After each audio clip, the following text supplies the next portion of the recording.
Salutations friends, welcome back to my channel. Today's video, I'm going to be sharing with you 8 fragrances from the Banana Republic Icon Collection. I've been talking to you guys about bringing you these videos the past few weeks.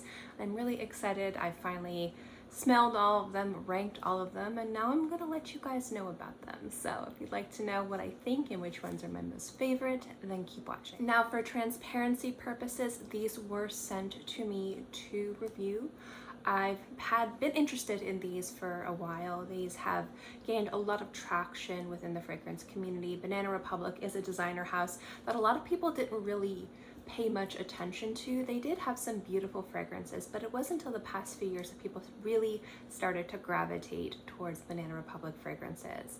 Now the Icon Collection was released to be niche quality or niche inspired fragrances at a fraction of the price. Full retail price for these guys is $65. So they really are quite affordable cheapies out there.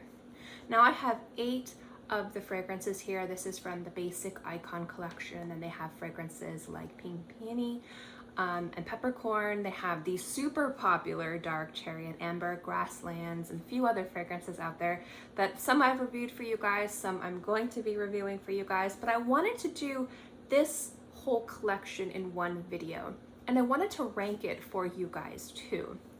I wanted to do this because I think that there's a beauty to each of these fragrances. I think that there's a uniqueness to each of these fragrances. Obviously, there are some issues with some of them, so I'm going to bring up, but I wanted to just do it all in one video. That being said, I'm going to be time stamping this video. I don't know how long this video is going to be, so that way if you are only interested in one fragrance or just 2, you don't have to sit through the entire video. You can jump to what fragrance you're interested in if you wanted to know what my thoughts are on the scent. I'm also ranking these fragrances. I'm not just ranking these guys based off of how they smell. I'm basing on them how unique they are, how much they hit the mark for being niche quality at a really good price, and performance is going to be something we're going to be looking into as well. So with that being said, let's get into this video. And there's 8 fragrances here, and I'm really excited to bring them to you. I'm not going to be going into the notes of these fragrances, but if there are specific notes that I think are important to the composition and to how it smells, I will be mentioning them. So the first one, and my favorite, we're going to be going to my favorite to my least favorite, and my least favorite I still really like too, but the one that I think is the shining star in the entire collection is 17 Oud Mosaic.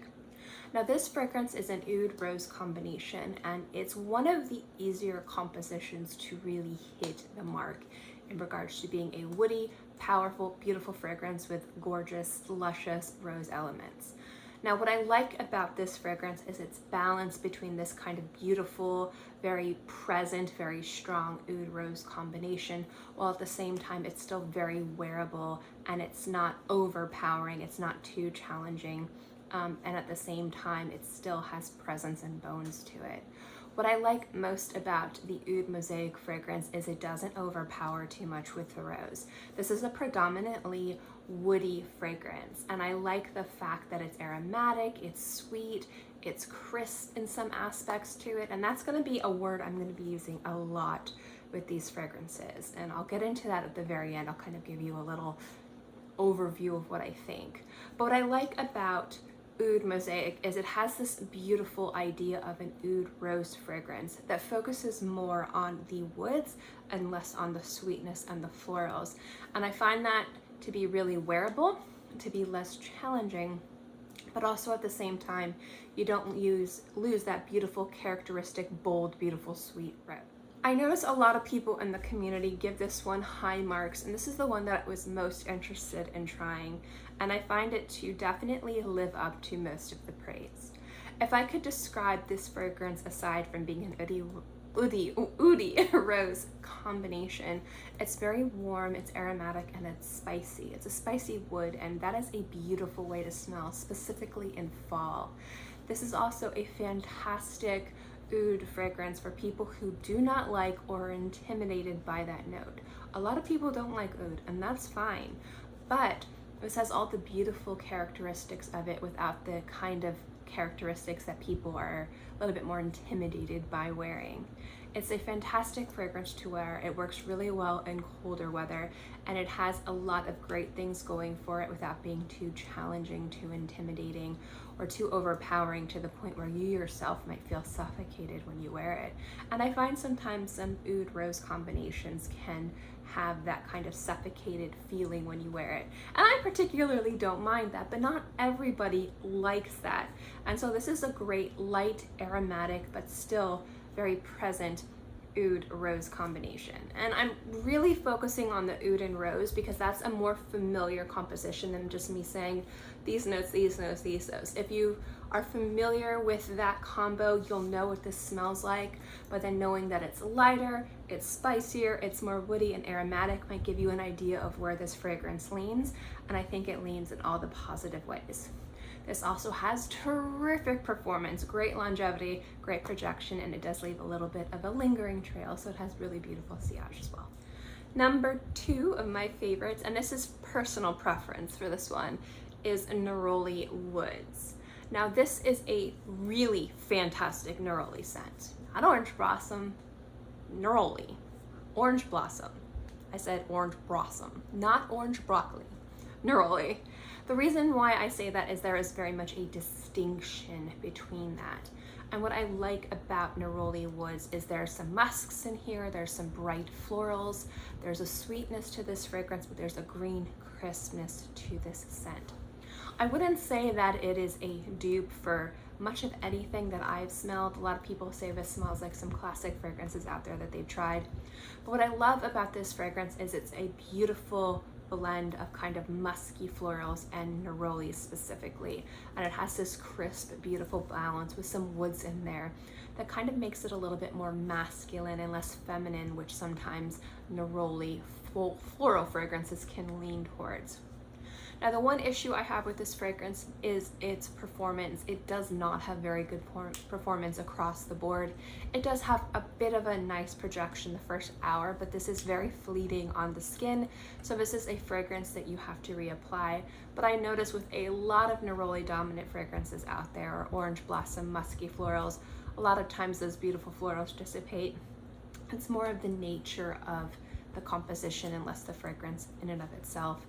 It doesn't have many of those like chunky base notes to kind of make it stay on the skin, but I'm more than willing to reapply, so I'm not knocking it too many points. If this had performed better, it would be my favorite one. Just in the way that it smells, I think it's just fantastic.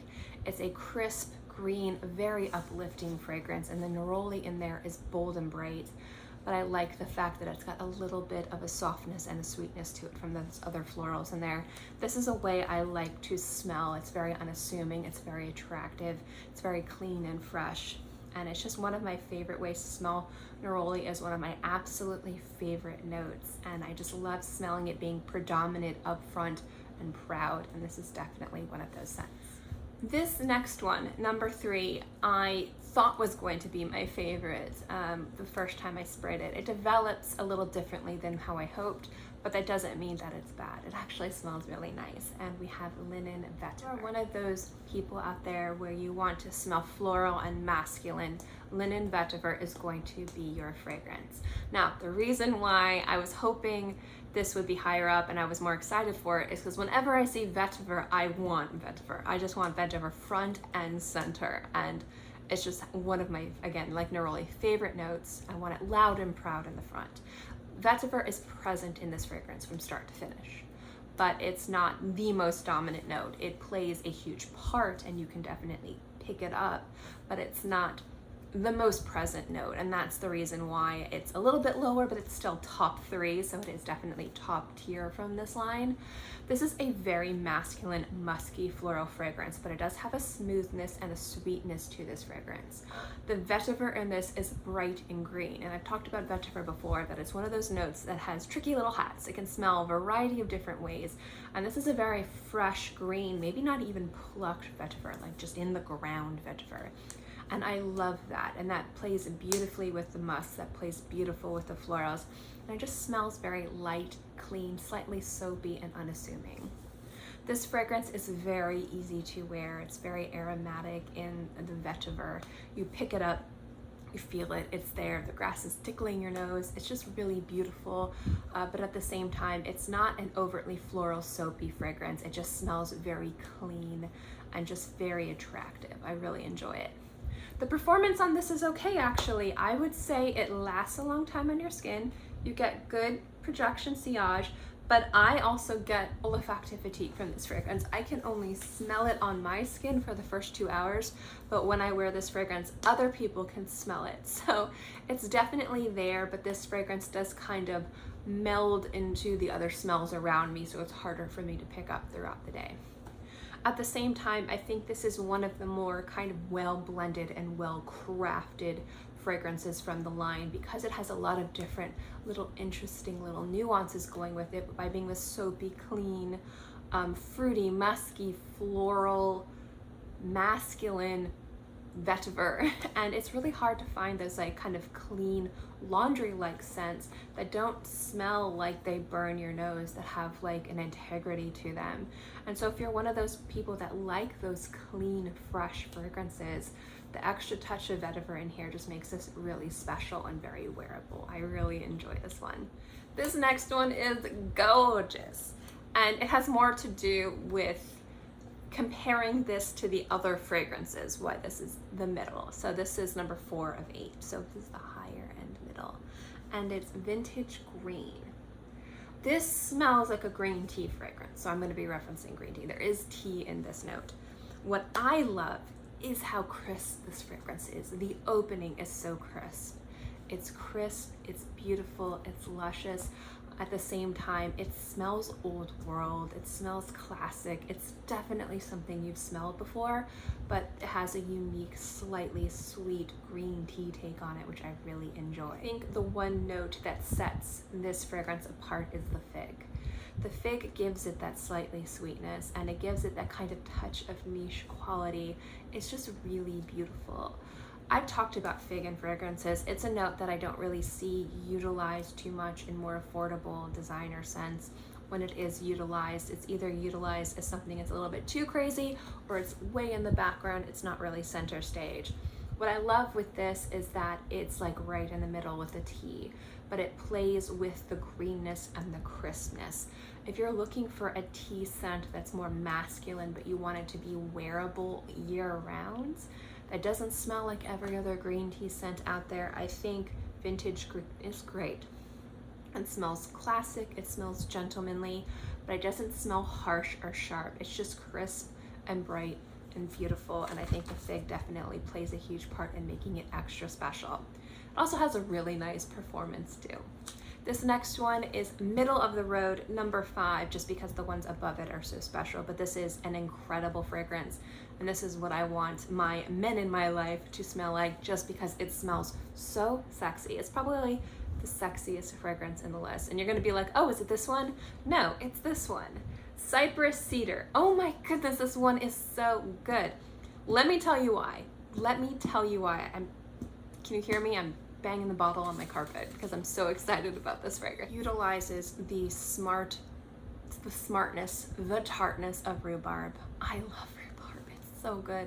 And I don't see it near enough used in fragrances, specifically unisex, borderline on masculine fragrances.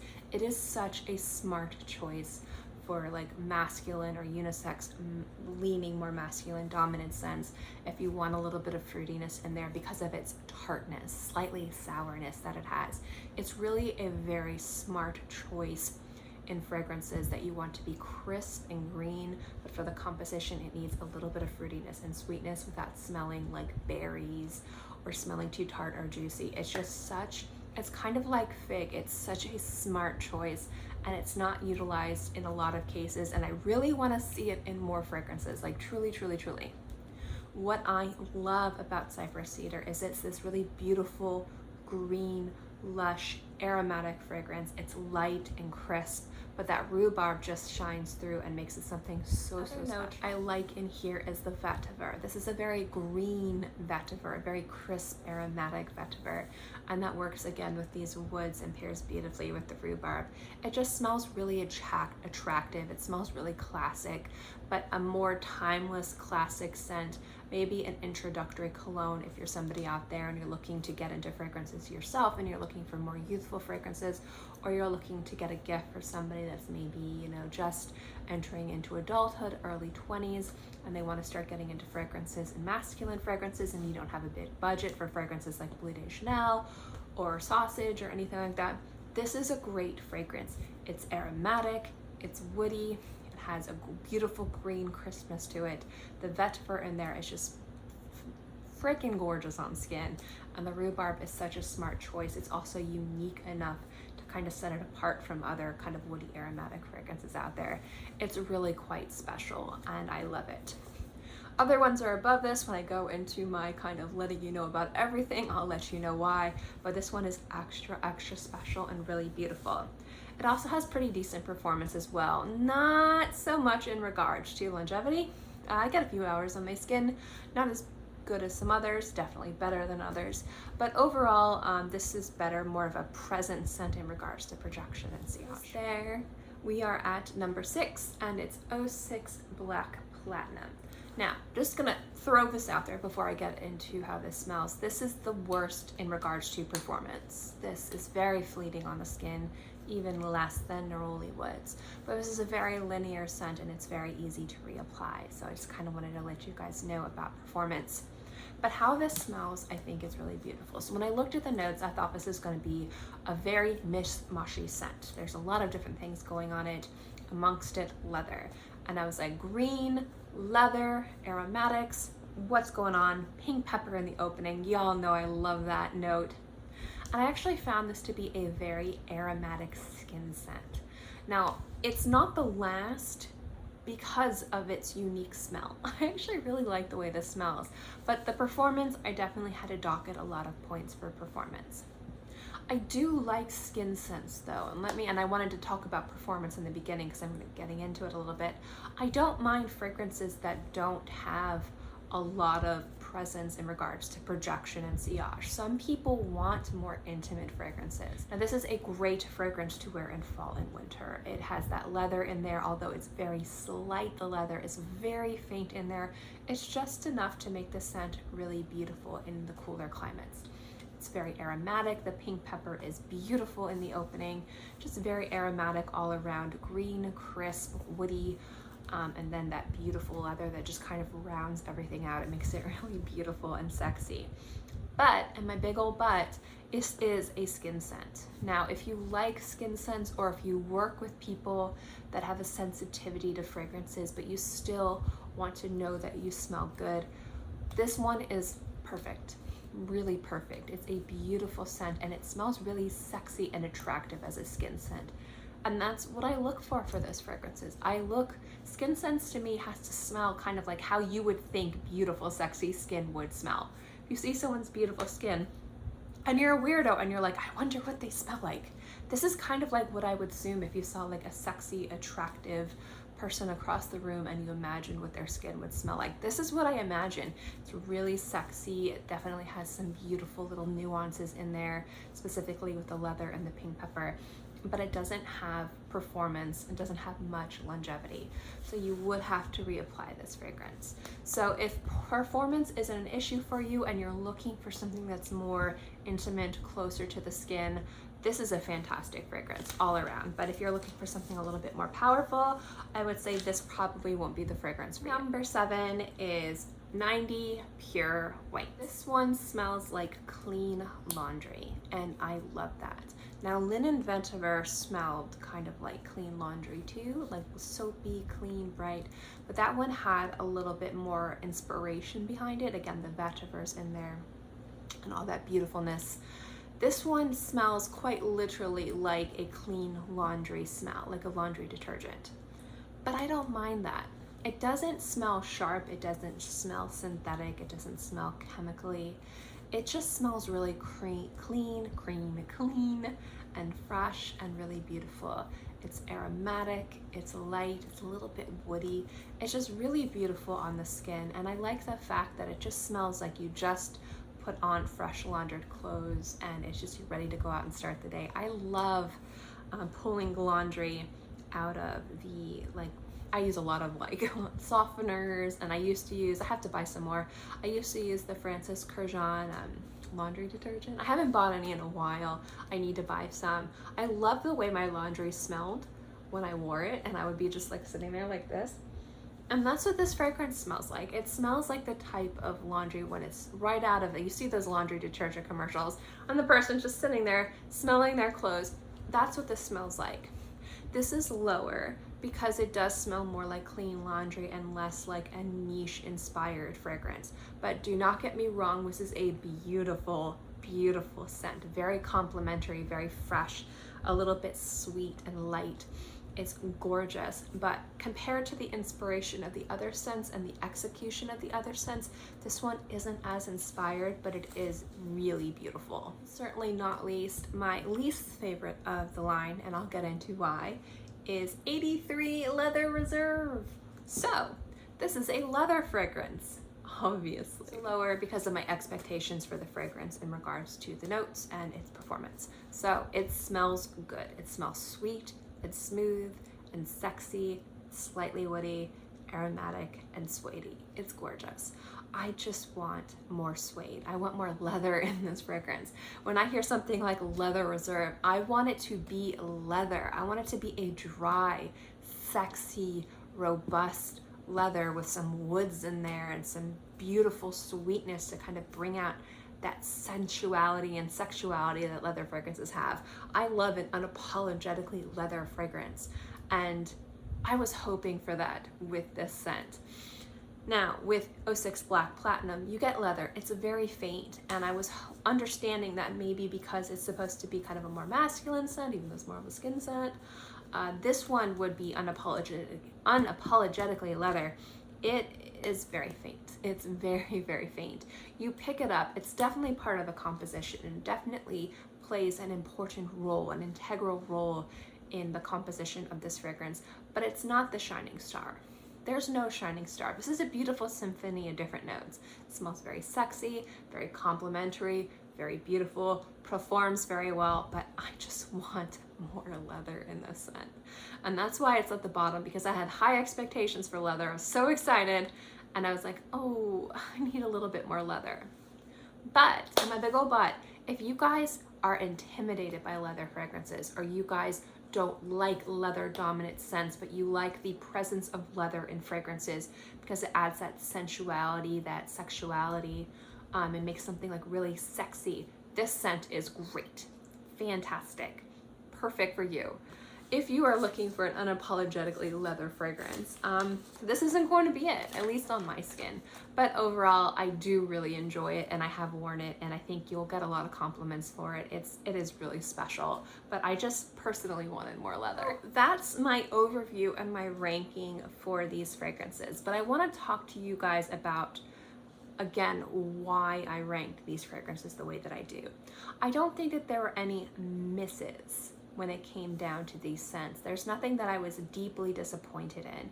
Even fragrances that didn't perform very well or weren't so loud, I found that there are gonna be times and places for those fragrances, and not everyone's gonna want loud, projecting beast scents. Some of you guys, when I talk about intimate fragrances, will comment or message me and say, thank you, I like lighter scents. Overall, I think the quality of this line is exceptional. The price point, again, full retail price, you're looking at spending $65. That's a bargain for the quality of these scents. I think when it comes down to niche quality, beautiful presentation, very minimalistic, non-fussy presentation, I like it. I like the presentation of these bottles. It's very easy to read. You get a lot of juice out of here. The caps are nice and beautiful, great sprayers if that's important to you. The niche quality of the juice is there. I really think it's there in most of these fragrances. The shining star is definitely not that one. Grab the wrong one, even though that one's really good too. The shining star is Oud Mosaic, and I think when we're talking about niche quality fragrances, great performance, beautiful composition at an affordable price. I think Oud Mosaic is going to be the most promising, the best interpretation and representation of this entire line in regards to niche quality, just really beautiful. You know, I'm talking in circles. You guys know what I'm saying. At the end of the day, I think that there's something for most everybody in this line. If you like clean, fresh fragrances, if you like more woody fragrances, if you like masculine fragrances, more feminine fragrances, fragrances for fall, winter, there's something for everybody in this lineup. And I've been really impressed by just how these fragrances smell, and for most of them, how they perform. Now, the biggest thing I have to say about this line is that it's not going to smell like a crazy, I would say, super luxury niche line. So if you're looking for a fragrance that's going to smell like a Surgeoff, if you're going to look for a fragrance that's going to smell like an Amouage, this isn't the lineup. But a lot of these fragrances smell very popular niche houses or haute couture designer houses, like say from Tom Ford, Atelier Cologne, some Jo Malone, things like that. And those fragrances are still very pricey, but you're spending a lot less. So if you like fragrances like Atelier Cologne, if you like a lot of fragrances from Jo Malone, if you like fragrances from Tom Ford, I think that you're going to find something from this line that you're really, really going to enjoy. All of these fragrances, in my personal opinion, maybe except for Oud Mosaic, because some people have real feelings about Oud, I think are really safe blind buys as well. Now, I really don't like telling people to buy blind, but sometimes it's hard to be able to test and try scents. But these are very safe fragrances, but that doesn't mean that they aren't beautiful and they aren't exceptional. They're very easy to wear, they're not intimidating, they're not challenging, but at the same time, there's a real beauty to them. Aside from Oud Mosaic too, I would say that a lot of these fragrances are very woody, aromatic, and crisp in their own unique way. Some of them are a little bit sweeter, some of them are a little bit more woody, some of them are a little bit more spiced. There's different things going on for them, but if you like that composition, if you like the idea of very kind of crisp and green, woody, aromatic scents that have unique, different takes on them, I think you're really going to enjoy this line too. Anyway, at the end of the day, you can wear whatever you want. These fragrances are great. Definitely recommend trying them. I've been greatly enjoying wearing every single one of these scents. I'm gonna end the video here because I've been talking forever and you guys are probably tired of looking at my face. So thank you guys so much for watching. I hope you enjoyed this. I'd like to know if you guys have had an opportunity to try these fragrances. Which ones have you tried? Which ones do you love? Which ones do you don't love? I'd love to know your guys' overall opinions and thoughts on this line from Banana Republic. As always, guys, thank you so much for watching this video. I hope you enjoy it. Don't forget to like and subscribe. I love seeing this channel grow, and I'll see you guys next time.